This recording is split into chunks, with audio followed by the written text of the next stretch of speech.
रूना, आप रूना हो ना? और आप मीना? हाँ। कैसी हैं आप और यहाँ कैसे? आप तो शादी के बाद फ्रांस जाने वाली थी ना?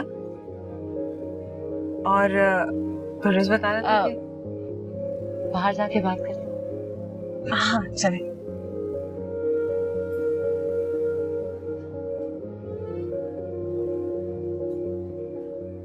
आपको यहाँ देखकर यकीन ही नहीं हुआ, फिर सोचा कि पूछ तो लूं। आप यहाँ हनीमून पे हैं? अरे नहीं, दरअसल मेरे शौहर की दुकान है यहीं ऊपर।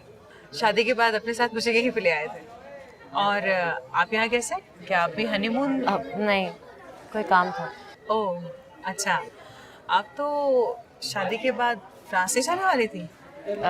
जी बस नहीं गई। मेरी छोड़ें, आप सुनाएं, घर पे सब कैसे हैं? सास ससुर नंद? गुलरेज का नहीं पूछेंगी? उसका आपसे क्या पूछूंगी, तो आपको भी नहीं पता होगा। हमारे सामने तो आपको छोड़ के चला गया था।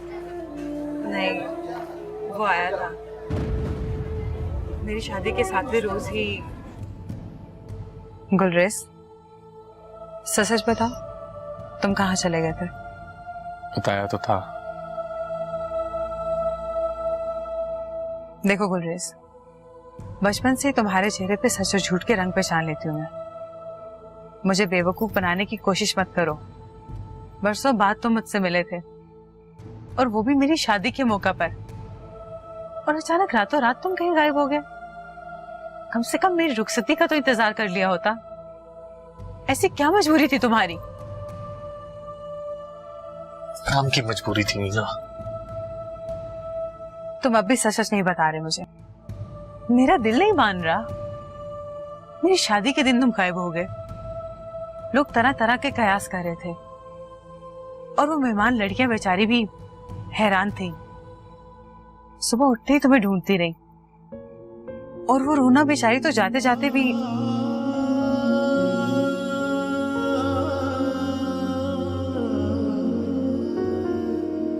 गुलरेज, तेरी खुशबू पे रोई सांसों में, धड़कन का तू विरद हुआ, बना ख्वाब तू जागे आँख में, मेरी रूह को तूने छुआ, कुछ याद ही नहीं अब, जाने रब है तू मेरा सब। बहुत बुरा हुआ उस बेचारे के साथ। लिखा लिखा है उसकी तकदीर में। 7 साल का था वो जब उसकी बिल्ली कुएं में गिर गई थी। बहुत ज्यादा रो रहा था वो, और आज 20 साल बाद मैंने उसे उसी 7 साल के बच्चे की तरह रोते हुए देखा।